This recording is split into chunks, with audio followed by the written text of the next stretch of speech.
जय श्री कृष्णा। राधे राधे। आज अपने सुनेंगे सावन मास में सुनी जाने वाली पुण्यदायी कथा। तो आप सभी शिव भक्त इस कथा को प्रेम भाव से पूरा सुने और कथा को लाइक करके ज़्यादा से ज़्यादा शिव भक्तों में शेयर करें।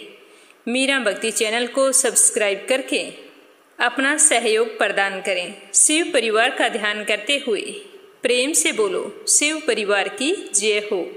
एक बार श्री शौनक जी ने पूछा कि महाज्ञानी सूत जी, आप तो संपूर्ण सिद्धांतों के ज्ञाता हैं, कृपया करके आप मुझे पुराणों के सार का वर्णन करें।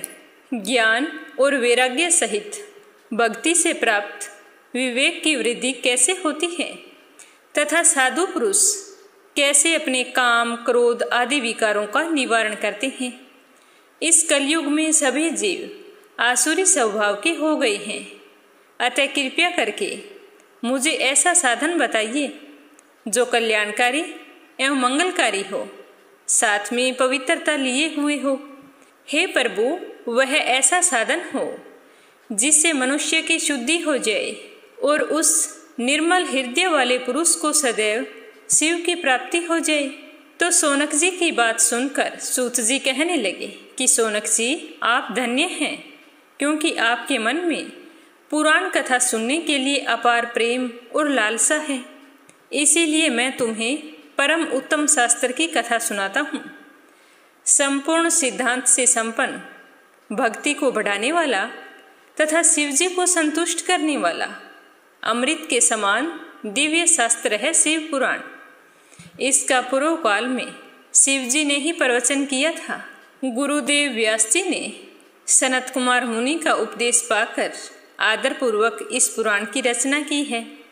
यह पुराण कलयुग में मनुष्यों के लिए हित का परम साधन है। शिव पुराण परम उत्तम शास्त्र है।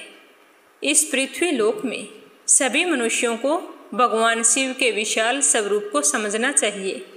इसे पढ़ना और सुनना सर्व साधन है। यह मनोवांछित फलों को देने वाला है। इससे मनुष्य निष्पाप हो जाता है तथा इस लोक में सभी सुखों का उपभोग करके अंत में शिव लोक को प्राप्त करता है। शिव पुराण में 24,000 श्लोक हैं, जिसमें 7 संहिताएं हैं। शिव पुराण परब्रह्मा परमात्मा के समान गति प्रदान करने वाला है। मनुष्य को पूरी भक्ति एवं संयम से इसे सुनना चाहिए। जो भी मनुष्य इसे प्रेम पूर्वक नित्य नियम से बाँचता है या पाठ करता है, निसंदेह वह पुण्य आत्मा है। भगवान शिव उस विद्वान पुरुष पर प्रसन्न होकर उसे अपना धाम प्रदान करते हैं। प्रतिदिन आदरपूर्वक शिव पुराण का पूजन करने वाले मनुष्य संसार में संपूर्ण भोगों को भोग कर भगवान शिव के पद को प्राप्त करते हैं। वे सदा सुखी रहते हैं। शिव पुराण में भगवान शिव का सर्वस्व है। इस लोक और परलोक में सुख की प्राप्ति के लिए आदरपूर्वक इसका सेवन करना चाहिए। यह निर्मल शिव पुराण धर्म, अर्थ, काम और मोक्ष चारों पुरुषार्थों को देने वाला है। अतः सदा प्रेम पूर्वक इसको सुनना और पढ़ना चाहिए। जो मनुष्य पाप, दुराचार तथा काम, क्रोध, मद तथा लोभ में निरंतर डूबे रहते हैं, वे भी शिव पुराण पढ़ने अथवा सुनने से शुद्ध हो जाते हैं तथा उनके पापों का पूर्णतः नाश हो जाता है।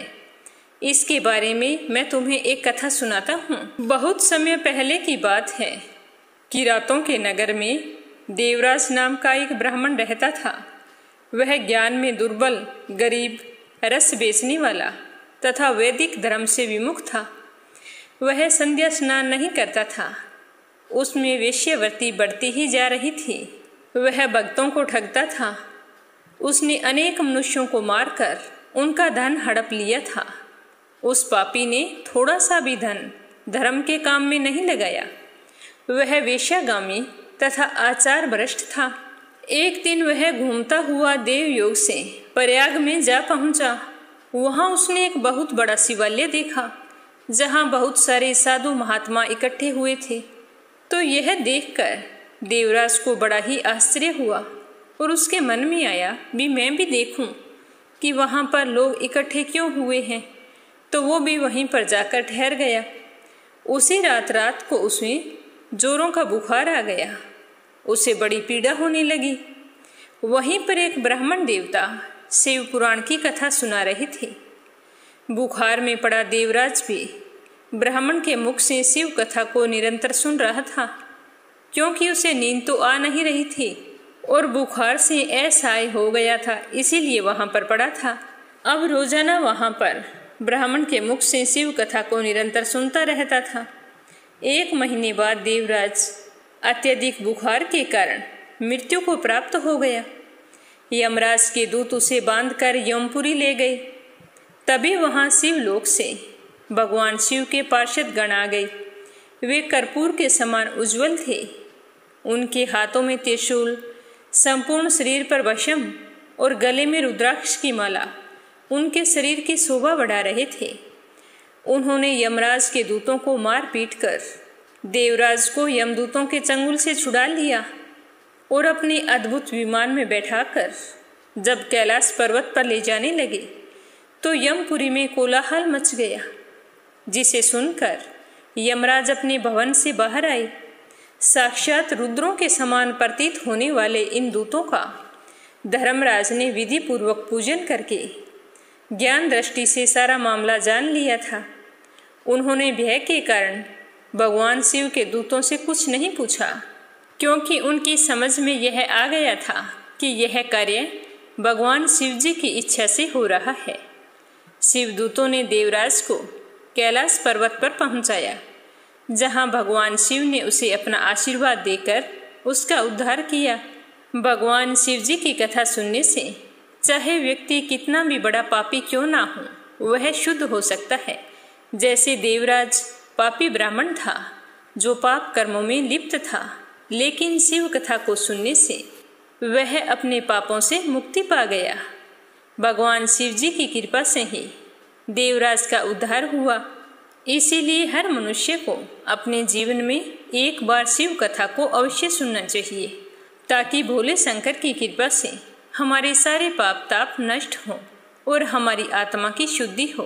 कथा सुनकर शौनक जी ने कहा कि महाभाग सूत जी, आप तो सर्वज्ञ हैं। आपकी कृपा प्रसाद से मैं कृतार्थ हो गया हूँ।